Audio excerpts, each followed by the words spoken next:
말씀 보겠습니다. 마가복음 11장 27절부터 33절입니다. 마가복음 11장 27절에서 33절까지 말씀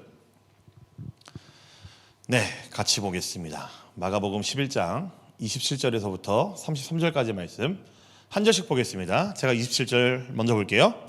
그들은 다시 예루살렘에 들어갔다. 예수께서 성전뜰에서 거니고 계실 때에 대제사장들과 율법학자들과 장로들이 예수께로 와서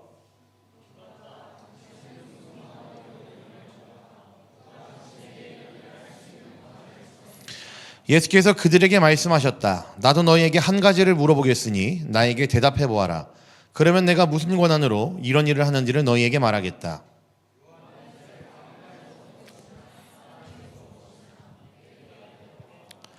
그들은 자기들끼리 의논하며 말하였다.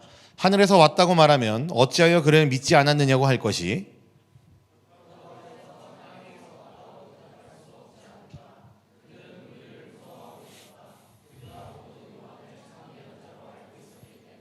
같이 보겠습니다. 시작. 그래서 그들이 예수께 대답하였다. 모르겠습니다. 예수께서 그들에게 말씀하셨다. 나도 내가 무슨 권한으로 이런 일을 하는지를 너희에게 말하지 않겠다. 아멘. 여러분, 우리가 지금 3주째 제자에 대해서 살펴보고 있습니다. 오늘은 그 세 번째 시간인데요. 우리가 제자가 어떤 사람들인지에 대해서 이야기를 나누고 있죠. 우리 모든 그리스도인들은 이 세상을 사는 동안 제자로서 살아가야 된다는 것을 말했습니다. 제자로 걷는다는 것은 우리 모든 그리스도인들의 신앙의 방향과 목적이 제자라는 것이고, 또한 우리는 지금도 그 길 위에 서서 걸어가야 하는 존재임을 이야기하죠. 첫 번째 시간에는 우리는 예수 그리스도의 마음에 공감하는 자들이어야 됨을 이야기했습니다. 그게 제자로서 이 땅을 살아갈 때에 제일 먼저 필요한 태도이고 우리의 마음가짐이라고 이야기를 했죠. 그래서 예수님의 마음에 공감할 수 있는 것, 이것이 바로 제자로서 이 땅을 살아가는 가장 첫 번째 모습이라고 말씀을 드렸습니다. 두 번째 시간, 지난주죠. 우리는 성공이 아닌 섬김을 위해 살아야 되는 자들이며 누군가를 돕고 섬기는 일이 우리가 해야 되는, 제자들이 마땅히 해야 되는 일이라고 말씀을 드렸습니다. 기억하시죠? 지난주 이야기예요. 그래서 오늘은 세 번째 시간인데요. 진리로라는 이름으로 함께 제자도가 무엇인지 또 함께 살펴보겠습니다. 첫 번째 제목은 뭐였는지 기억하세요? 우리가 로로 마무리하고 있잖아요. 계속 신앙로, 두 번째는 섬김로, 오늘은 진리로입니다. 중국의 주소 넘어갈게요. 이 땅에 살아가는 제자로서의 모습과 태도가 어떠해야 되는지 우리가 말씀을 통해 확인할 수 있는 시간인 것 같아요. 오늘 말씀이 사랑하는 우리 모든 청년들의 마음 가운데에 오래오래 남게 되기를 간절히 소망합니다. 또 여러분의 삶에서 생각나지고 기억나지고 여러분의 삶에서 실천되어질 수 있는 그런 말씀이 되면 좋겠습니다. 우리들의 삶을 쭉 드러났을 때에 어떠한 행동 또는 선택을 결정하는 가장 중요한 길이 되는 게 무엇일까요? 여러분들은 무엇입니까? 여러분들이 무엇인가 선택할 때에, 결정할 때에 그것들을 할 수 있게 만드는 기준이 뭐예요? 여러분들은 아주 당연하고 멋지게 하나의 말씀입니다 이런 사람 없겠죠? 그런 사람 없는 것 같아요. 저희 중에는.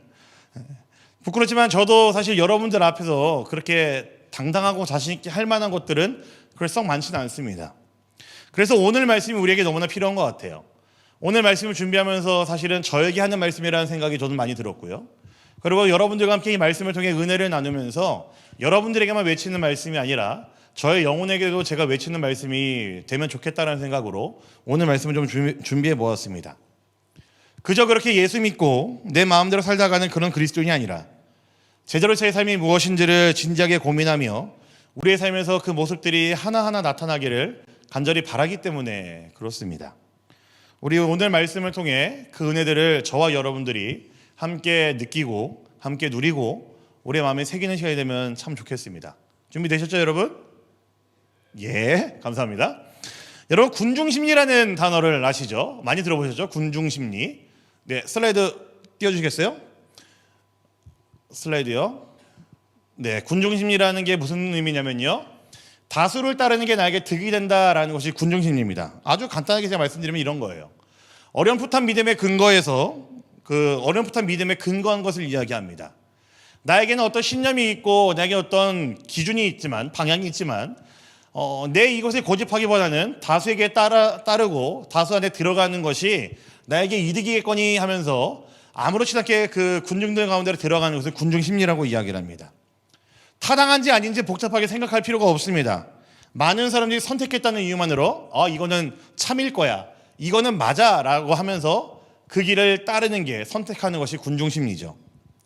그래서 이 군중 심리에 빠지게 되면 나타내는 특징들이 몇 가지가 있어요. 한 3가지로 정리를 해봤는데, 첫 번째는 이겁니다. 정보 처리의 간소화가 일어납니다. 그 말은 뭐냐면은 여러 상황들과 주어진 정보들을 가지고 판단을 내려야 되는데 그걸 하지 않고 대충 넘어가고 많은 사람이 선택한 그것들만 가지고 그냥 나에게는 선택권을 주는 것을 말합니다. 두 번째는요, 강화된 감정이라고 정리할 수 있습니다. 뭐냐면은 집단 분위기에 영향을 받아서 내 감정도 거기에 쉽게 동조를 하는 것을 이야기해요. 세 번째는 비판적인 사고 능력 저하입니다. 당연하겠죠. 주어진 정보들이 많이 있음에도 불구하고 그것을 가지고 판단을 내리지 못하고 있는 상황이니까 그 많은 다수가 선택한 그것에 대해서 비판적으로 이건 아닌 것 같아라는 사고를 할 수 있을 만한 능력과 그런 마음 또한 없어집니다. 그래서 군중심리에 빠지게 되면 이 3가지 특징이 아주 골고루 보여진다고 그래요. 그래서 이 군중심리의 대표적인 예가 몇 가지가 있는데, 그 첫 번째는 이겁니다. 아마 남자들은 잘 알 거예요. 첫 번째는 훌리건이라는 단어가 있습니다. 아세요 혹시 여러분? 다음 슬라이드입니다. 네, 우리 남자들은 잘 알 겁니다. 훌리건. 네, 좀 너무 과격한 사진이긴 하지만, 네, 보통 이게 축구 경기가 일어나는 날에 굉장히 많이 보여지는 모습이죠.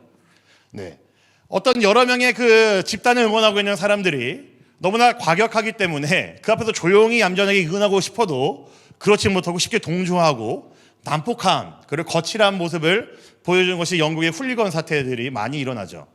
네, 남자들은 잘 아시죠? 네, 저희 중에도 뭐 훌리건 비슷한 사람들이 몇 명 있는 것 같긴 한데. 네. 그리고 두 번째 예가 뭐냐면요, 피어 프레셔라는 단어가 있습니다.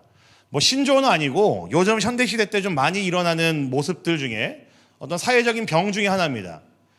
피어 프레셔가 뭐냐면요, 뭐 또래 압박, 뭐 이렇게 번역을 해도 될 것 같습니다. 한 또래 집단 안에 다수가 선택하는 걸 가지고 그것을 같이 결정하지 않으면은 내가 마치 도태되는 것인 양 느껴져서 나의 의지가 아님에도 불구하고 그것들을 결정하게 되는 것을 이야기해요. 예를 들면 이런 겁니다. 한 반에 30명 중에서 26명이 영어학원은 아닌데요. 그럼 나머지 4명은 불안합니다. 영어학원 안 다니면은. 그래서 이 4명이 어떻게 할까요? 영어학원을 등록하게 되는 거예요. 뭐 여러분도 경험해 본 적 있으시지 않겠어요? 뭐 유행을 따라간다라고 사실 우리가 뭐 쉽게 이야기할 수 있겠지만, 유행을 따라가지 않으면 내가 마치 도태되는 것처럼 느껴지는 것, 이게 사실은 피어 프레셔의 그 상태라고 해도 틀리지가 않습니다. 요즘처럼 SNS가 발달하고 미디어가 발달하면서 더 젊은 세대들 안에 들어오게 된 현대 심리병이라고 이야기를 합니다. 이 2가지가 대표적인 군중심리의 예예요. 근데 이 말씀을 가지고 지금 했던 이 이야기들 우리가 밑밥을 좀 깔아놓고 오늘 이야기들을 진행하다 보면은 여러분들에게 아마 답처럼 나오는 모습들이 있을 겁니다. 함께 이야기를 한번 계속 진행을 해보도록 할게요. 오늘 말씀 보면은 유대의 종교 지도자들이 예수님을 찾아서 따지고 있습니다. 오늘 말씀 27절, 28절 말씀 보겠습니다. 한번 같이 볼게요. 27절, 28절 보겠습니다. 네, 뿅. 뿅. 네, 봅시다. 시작. 그들은 다시 예루살렘에 들어갔다. 예수께서 성전뜰에서 거닐고 계실 때에 대제사장들과 율법학자들과 장로들이 예수께로 와서 물었다. 당신은 무슨 권한으로 이런 일을 합니까? 누가 당신에게 이런 일을 할 수 있는 권한을 주었습니까? 지금 대제사장들과 율법학자들, 장로들이 예수님께 와서 묻는 게 이거예요. 따지는 게 이겁니다. 당신에게 무슨 권한이 있길래 우리한테 왜 이렇게 하냐라고 묻고 있습니다. 이유는요, 오늘 읽지 않았지만 오늘 본문보다 조금 앞에를 보시면은 예수님께서 성전을 이제 깨끗하게 하시면서 분노하시는 사건이 나와요. 예수님께서 예루살렘을 방문하셨는데, 성전을 방문하셨는데, 그곳에 있는 이방인의 뜰이라는 곳에서 제사를 지낼 그 가축들을 사고 팔고 혹은 이제 동전을 환전해주는 그런 마켓들이 쭉 늘어져 있었습니다. 근데 당연히 돈이 있는 곳에는 여러분 이권이 생길 수밖에 없겠죠. 비상식적인 이제 자릿세가 오가고 여러 가지 방법으로 이제 폭리를 취하고자 하는 그런 파렴치한 일들이 그 안에서 굉장히 많이 일어났습니다. 그래서 예수님께서는 그것을 보시고 분노하신 거죠. 성전에 있는 뜰 안에서 마켓을 여는 것은 오케이였습니다. 왜냐하면은 성전에서 제사를 지내기 위해 오는 사람들의 편의를 위해서 만들어 놓은 장치였거든요. 근데 그게 거기서 끝나는 것이 아니라 그 일들을 통해서 폭리를 취한 일들이 일어났고 온갖 부정한 일들, 파렴치한 일들이 가해서 일어났기 때문에 예수께서는 그 일을 보시고 분노를 하시고 있습니다. 그래서 이방인의 뜰에서 장사하고 있는 사람들의 모든 상을 매대를 다 엎어버리셨고 분노하시면서 격하게 반응을 하셨어요. 그래서 그 사건 이후에 대제사장들, 율법학자들, 장로들, 이제 유대 종교 지도자들이 예수님을 찾아서 따지기 시작하는 겁니다. 그럴 만도 하겠죠. 이들 왜 따질까요? 이 일들을 통해서 이들은 쏠쏠하게 챙겼었거든요. 이들이 가장 기득권자들이었기 때문에 그 모든 이방인들에서 생기는 그 모든 수요에 대해서, 수익에 대해서 이들은 굉장히 많은 이득을 취할 수가 있었던 겁니다. 그런데 그것을 예수님께서 다 엎어버리셨습니다. 잘못된 거다라고 하면서 분노하셨고 그 모든 것들을 다 금지하셨습니다. 그렇기 때문에 종교 지도자들이 예수님을 찾아서 따지고 있는 거죠. 여러분, 근데 우리가 지금 이 사건을 그냥 보면은 단순하게 예수님과 논쟁을 벌이기 시작하는 모습으로 볼 수가 있을 것 같습니다. 하지만 이게 마가복음 전체의 시각으로 이 본문을 보면요, 지금 우리가 읽은 이 본문이 굉장히 의미심장합니다. 왜냐하면 권위에 대한 논쟁이 오늘 우리가 읽은 말씀 이후에 5번이나 계속 연속해서 등장을 해요. 마가복음 12장부터는요 계속 예수님과 이 종교 지도자들에 대한 권위에 대한 논쟁들이 한 5번 이상 진행이 됩니다. 모두 다 예수님과 종교 지도자들이 벌이는 논쟁들입니다. 마가는 오늘 우리가 읽은 말씀부터 시작해서 아주 길게 반복해서 예수님의 권위가 무엇인지를 마가복음 전체에서는 다루고 있거든요. 예수님의 권한이 어디에서 왔을까요, 여러분? 우리는 그 대답을 이미 알고 있을 겁니다. 예수님의 권위와 권한은요, 마가복음 1장에서 이렇게 벌써 얘기를 했습니다. 마가복음 1장 11절입니다. 보겠습니다. 시작. 그리고 하늘로부터 소리가 났다. 너는 내 사랑하는 아들이다. 내가 너를 좋아한다. 여러분, 이거 누가 한 말일까요? 네, 누가 한 말일 것 같으세요, 이거? 하나님이 하신 말씀입니다. 하나님께서 세상 앞에 이렇게 선포하신 거예요. 예수의 이 권위는 내가 준 거야. 내 아들이고 예수의 권위가 진짜 권위라고 하나님께서 모든 사람들에게 공포하신 겁니다. 예수님이 하나님의 아들이라는 사실을 하나님께서 직접 증명을 하셨어요. 그런데 그 예수님이 앞에 있는데 종교 지도자들이, 여러분 종교 지도자들입니다. 그들이 예수님에게 와서 당신의 권위가 어디에서 왔냐라고 따진다는 것은요, 둘 중에 하나겠죠. 하나님을 믿지 않거나 무지한 자들이거나 둘 중에 하나일 겁니다. 그래서 오늘 우리가 읽은 말씀에서 드러내고자 하는 것 중에 하나는요, 당시의 종교 지도자들이 얼마나 무지했었는지, 이들의 눈에 하나님의 약속은, 하나님의 말씀은, 하나님이라는 존재는 참으로 담기지 않았다는 것을 보여주고 있는 것 같습니다. 이런 유대 종교자들의 그 질문에, 물음에 예수님께서 되려 그들에게 질문을 이렇게 하십니다. 우리 오늘 말씀 29절과 30절 보겠습니다. 또 같이 볼게요. 봅시다. 시작. 예수께서 그들에게 말씀하셨다.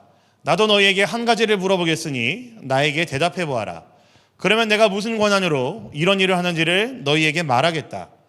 요한의 세례가 하늘에서 온 것이냐 사람에게서 온 것이냐 내게 대답해 보아라. 자, 예수님의 질문은 간단합니다. 세례 요한의 권세는 하늘에서 온 것이냐 사람에게 온 것이냐 물어보시는 거죠. 너희가 나한테 권한에 대해서, 권위에 대해서 물었는데 나보다 먼저 왔었던 세례 요한의 그 세례 주는 권한은 어디서 온 것인지 한번 대답해 볼래? 하고 예수님께서 되려 반대로 질문을 하신 겁니다. 그들이 만약에 하나님께서 주신 것이라고 대답을 한다면은 당시에 통치자였던 헤롯 왕에게는 굉장히 불편한 그런 모습일 겁니다. 그의 어떤 정치적인 그 모든 것들을 공격하는 위험성이 담겨있는 발언이 되겠죠. 만약에 반대로 세례 요한의 권위가 사람이 준 것이라고 한다면은 세례 요한은 아직도 따르고 있는 많은 사람들의 대중들에게 비난을 당할 위험에 처해 있습니다. 그래서 이런 고민들 때문에 복잡해졌고 어쩔 줄 몰라 하고 있는 이들이 예수님께 내놓은 대답은 모르겠다라는 대답이었습니다. 예수님께서도 그 다음에 단호하게 이야기하시죠. 단호박입니다. 예수님도 그럼 나도 너한테 말 안 할란다 이러고 대화를 끊어버리세요. 여러분, 어떻게 보면은 예수님과 이 종교 지도자들과의 논쟁 가운데에서 예수님께서 말싸움에서 이긴 것처럼 보입니다. 논쟁에서 승리한 것처럼 보여요. 근데 제가 여러분들에게 살펴보고 싶은 것은요, 예수님의 이 논쟁에서 승리한 이 내용이 아니라 사실은 오늘 본문의 포인트는 따로 있습니다. 우리 말씀 한 번 더 보죠. 오늘 말씀 32절, 33절입니다. 같이 보겠습니다. 시작. 그렇다고 해서 사람에게서 왔다고 대답할 수도 없지 않은가. 그들은 무리를 무서워하고 있었다. 무리가 모두 요한을 참 예언자로 알고 있었기 때문이었다. 그래서 그들이 예수께 대답하였다. 모르겠습니다. 예수께서 그들에게 말씀하셨다. 나도 내가 무슨 권한으로 이런 일을 하는지를 너희에게 말하지 않겠다. 여러분, 종교 지도자들이 예수님에게 모르겠다라고 답할 수밖에 없었던 결정적인 이유가 있었습니다. 이유가 뭘까요? 네, 제가 아주 노골적으로 색깔을 다르게 표시했죠? 뭐였죠? 그들이 무리를 무서워했었습니다. 여러분, 이 말씀 이해가 되십니까? 지금 종교 지도자들이 할 말을 못하고요, 자신들의 생각을 꺾게 된 이유가 다른 게 아니었었습니다. 예수님의 권한을 인정했기 때문이 아니었고요, 예수님이 하나님이라는 사실에 대한 인정이 있었기 때문이 아니었었습니다. 이들의 자신의 생각들을 꺾은 이유는 간단합니다. 무리가 무서웠기 때문에 이들은 할 말을 못했습니다. 바꿔 말하면요, 여론을 무서워했다라는 이야기죠. 여론을 무서워했다는 이야기가 무슨 뜻일까요? 사람들의 시선, 사람들의 평판, 사람들의 이야기들을 두려워했다라는 이야기입니다. 예수를 헐뜯고 싶고 예수를 죽이고 싶어서 혈안이 되어 있었던 이 사람들이 무리가 무서워서 자신들의 신념을 꺾고 행동에 옮기지 못할 정도로 물러갑니다. 철저히 군중 심리에 휩싸여서 이들은 자신들의 생각을 꺾어버렸습니다. 아까 제가 처음에 군중 심리 이야기를 했잖아요, 여러분. 지금 종교 지도자들은요, 딱 그겁니다. 군중 심리에 빠져서 자신들의 이 생각들을 얘기하면 안 된다는 것을 알았고요, 자신들의 이 신념을 관철시키면 안 된다는 것을 깨달았던 거죠. 여러분, 통쾌하죠? 종교 지도자들이 이렇게 물러갔으니까. 예수님 괴롭히던 사람들이 물러갔습니다. 근데 저는 이 말씀 묵상하면서요, 어떤 생각이 들었냐면은 이게 비단 오늘 말씀의 종교 지도자들에게만 해당되는 말씀이 아닌 것 같다는 생각이 들었습니다. 과연 저와 여러분들은, 우리는요, 여론에 또는 군중심리에 빠져있는 사람들이 아니라고 장담하실 수 있겠습니까? 여러분들이 무엇인가를 결정할 때에, 판단을 내릴 때에 여러분들의 그 모든 기준들은 무엇이 되고 있습니까? 여러분들 삶의 방향을 결정하거나 어떠한 목표를 수립할 때에 여러분, 그 기준이 무엇입니까? 여러분들은 과연 여러분의 그 모든 결정들과 많은 선택에 예수님, 하나님의 말씀은 얼마나 여러분 영향을 끼치고 있습니까? 너무 단순한 예일지 모르겠지만요, 과연 여러분들은 무엇인가 결정하기 전에 깊이 고민해 보시면서 말씀을 붙들면서 여러분 기도하고 난 다음에 결정을 하십니까? 오히려 그런 과정들은 시간들이 더디 걸리고 오래 걸리기 때문에 그저 여러분들의 마음이 편한 대로, 여러분이 편하고자 여론을 따라왔다고 한다면 이미 여러분들도 종교 지도자들과 크게 다를 바가 없는 모습일 거예요. 여러분, 여론을 따른다라는 이야기는요, 사실 세상의 가치관을 따른다, 세상의 방법에 따른다라는 말과 바꿔서도 틀리지 않을 것 같습니다. 여러분들이 무엇인가를 결정할 때에 그 기준이 그저 금전, 취업, 성공, 스펙, 어떤 인간관계 정도라고 한다면 오늘 말씀에 나오는 무리가 무서워서 모른다고 대답했었던, 군중심리에 빠져 있었던, 여론이 무서워서 그들의 뒤에 숨었던 종교 지도자들과 다르지 않습니다. 여러분, 제자로 걷는 사람은요, 여론이 무서워서, 바꿔 말하면 세상이 무서워서 따라가지 않습니다. 세상에서 도태될까 두려워서 군중심리를 따라 세상에 편승해서 살아가는 것은 여러분, 제자의 모습이 아닙니다. 진짜 제자는요, 예수 이름의 그 가치와 무거움을 잘 알기 때문에 기꺼이 불편함과 어려움을 감수하는 자들을 우리는 제자라고 합니다. 세상의 허탄한 이야기들이 이 세상을 쥐락펴락하는 세상 가치관의 여론에게 넘어가지 않는 사람이 제자죠. 여러분, 세상에서 예수를 따른다는 것이 어떤 의미일까요? 오늘 말씀의 제목처럼 제자들은 진리로 걷는 사람들인데 진리로 걷는 사람들이라는 게 어떤 의미일까요, 여러분? 저는 크고 거창한 거 아니라고 생각합니다. 아까 우리 헌금 시간에 앞서서 했었던 사랑 나누 작정 헌금 같은 것에 동참하는 것도 저는 그 방법이 될 것 같아요. 남들은 내 돈이 아까워서 당장 눈에 보이지 않는 선교에, 당장 눈에 보이지 않는 하나님에게 내 소유의 일부를 내는 것을 아까워할 겁니다. 그러나 우리는 매달 작은 돈은 아니지만 100원이면 100원, 200원이면 200원을 없어도 불편하겠지만 감수하고 기꺼이 작정할 수 있다면은 여러분 이게 진리로 걸어가는 거 아니겠습니까? 이게 크게 거창한 일은 아니지만 몇만 원 내는 거 아니고 몇십만 원 내는 거 아니지만 우리가 할 수 있는 세상의 이야기를 거슬려서 할 수 있는 제자다운 모습 아니겠습니까? 여러분이 만약에 100원, 200원 작정했다고 그러면은 아마 여러분들 친구들은, 예수를 믿지 않는 사람들은요 바보라고 할 겁니다. 야, 그 돈만 있으면 네가 마라탕을 몇 그릇 먹는데, 야, 그 돈 안 내면 네가 탕후루를 몇 개를 먹을 수 있는데 그 돈을 내냐? 세상의 방법이죠. 아마 예수를 믿지 않는 사람들은 다 이 여론 가운데 빠져가지고 아마 우리에게 바보라고 이야기하겠죠. 근데 여러분, 진리를 따르는 사람은, 제자들은 그것에 현혹되지 않습니다.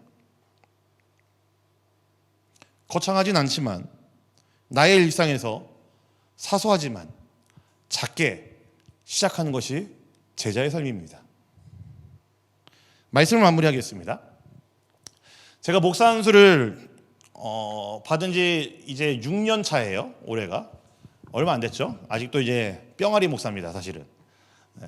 제가 18년도에 목사 안수를 받았는데, 18년도에 목사 안수를 받았는데, 그때 제가 너무나 존경하고 좋아하는 선생님과 같은 목사님이, 제가 목사 안수를 받고 난 다음에 저를 불러갖고 해주신 말씀이 저한테는 아직까지 기억에 남아요.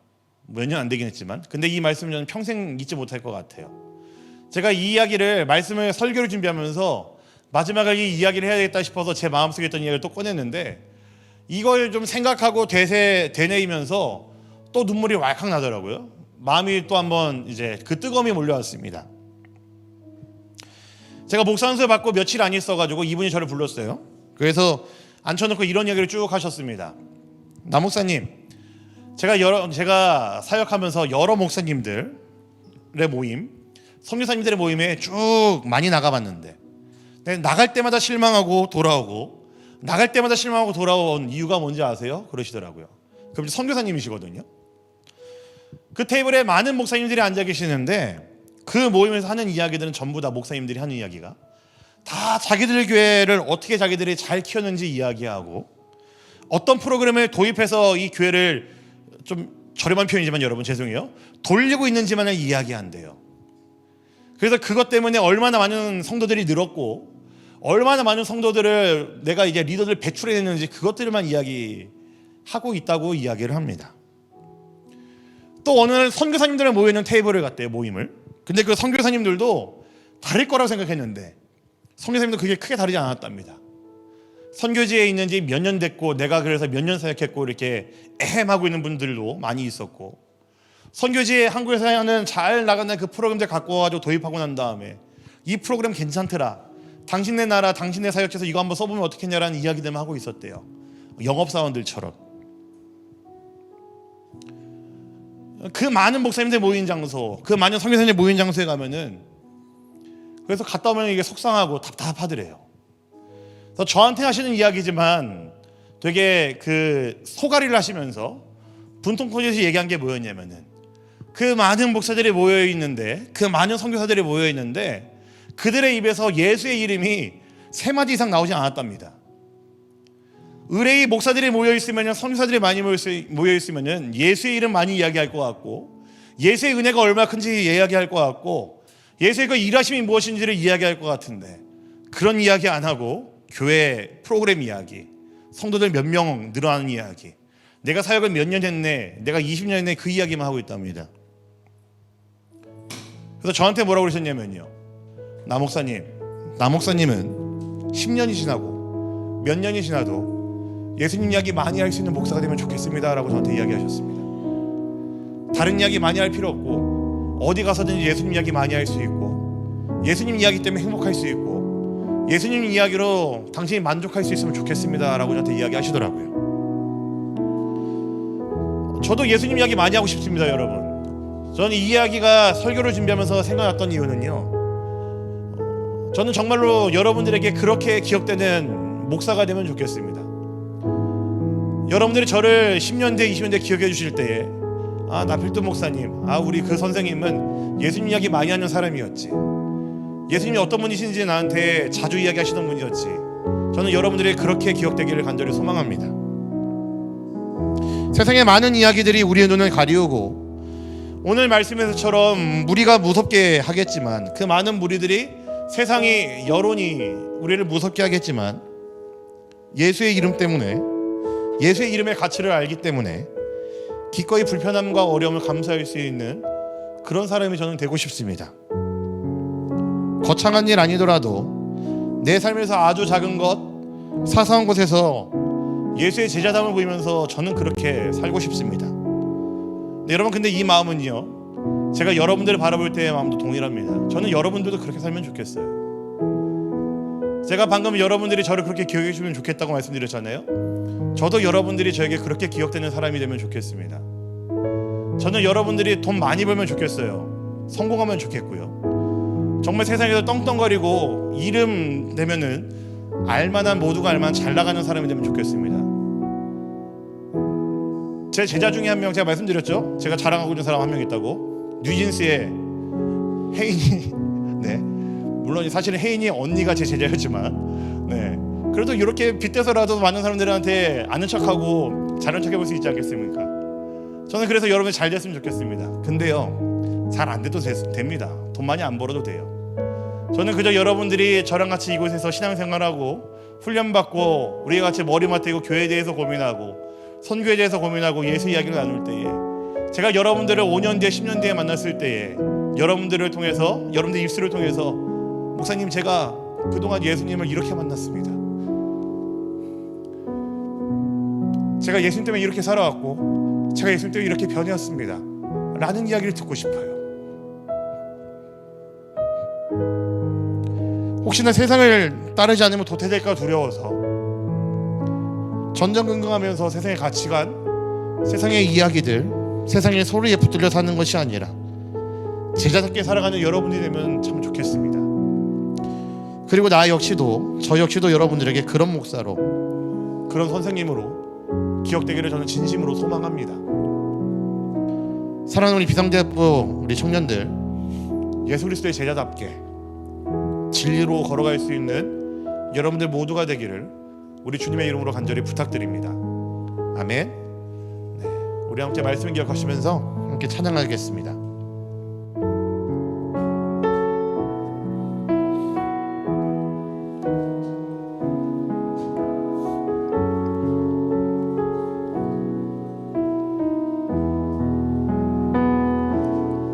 안개 속에서 주님을 보내 아무도 없을 것 같던 그곳에서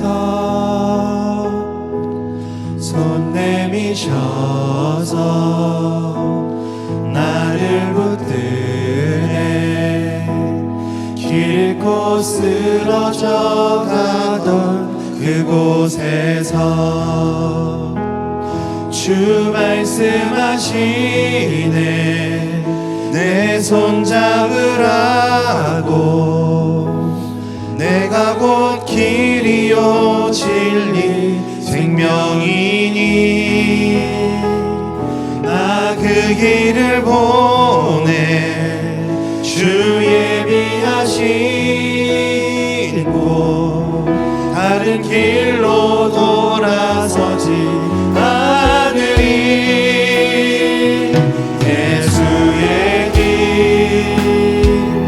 그 좁은 길 나는 원해 주 손 잡고 그 무엇도 두렵지 않네 주님 주신 약속 내게 있으니 세상의 길 그 험한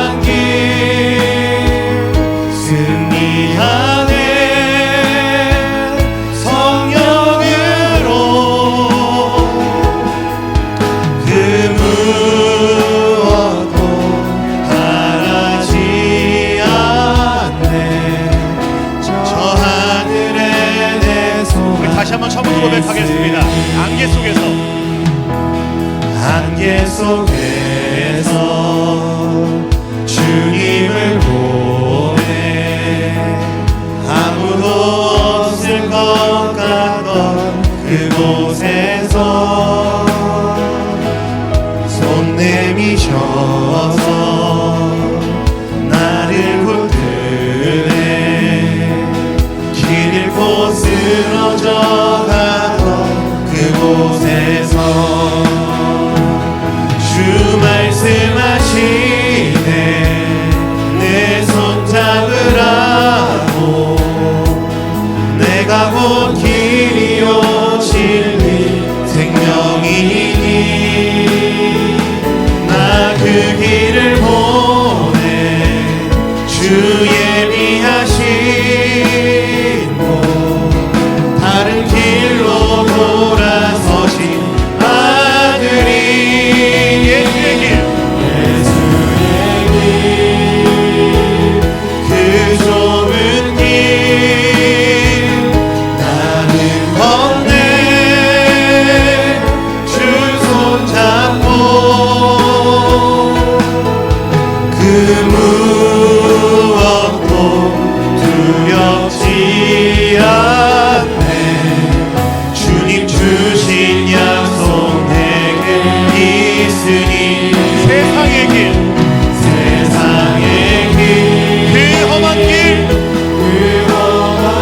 승리하네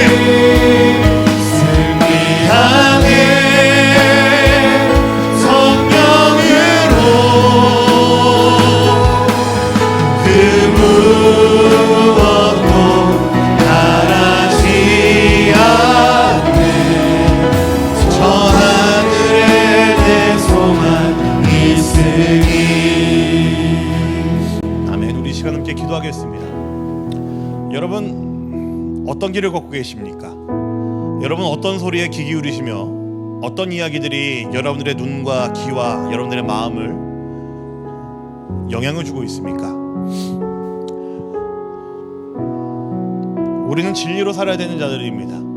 우리의 모든 판단의 기준과 우리 인생의 방향과 목적을 결정하는 것은요 우리 구주 예수 그리스도 하나님의 말씀 살아계신 그 주님의 그 모든 것들이 우리의 모든 인생의 방향과 목적과 판단을 내리는 기준이 되어야 되는데 우리는 마치 오늘 말씀의 종교 지도자들처럼 여론이 두려워서 세상의 이야기들 때문에 세상에 도태될까 두려워서 우리는 마땅히 걸어야 될 그 길을 버리고 다른 길로 걷고 있지 않는지 지금 우리들의 모습을 돌아보길 원합니다. 이 시간 함께 기도하실 때에 주님 제가 참으로 예수로 승리하는 그 길 남들이 보기엔 불편해 보일 수 있고 어려워 보일 수 있지만 편하지 않은 그 길이지만 세상에서 남들이 도태된다고 이야기할 수 있을지 모르겠지만 기꺼이 제가 그 길을 용기 내서 걸어가는 내가 되길 간절히 소망합니다. 진리로 나의 길을 걸어갈 수 있게 해주시고 예수로 나의 길을 걸어가게 해주시고 내가 이 길에서 제자로서 한 걸음 한 걸음 옮겨갈 수 있는 아버지 하나님의 놀라운 자녀로서 예수 그리스도의 제자로 살아갈 수 있도록 나에게 은혜를 주시고 힘 주시고 용기를 달라고 함께 기도하면 좋겠습니다. 우리 이 시간 말씀을 기억하시면서 이 기도 제목들을 가지고 우리 주 앞에 우리가 예수의 제자로 살기를 간절히 소망하시면서 진리로 걷기를 소망하시면서 어려움과 불편을 감수하며 걸어가기를 소망하시면서 제가 다 같이 함께 한 마음을 한 뜻으로 한 목소리로 기도하며 나가도록 하겠습니다. 같이 기도하겠습니다.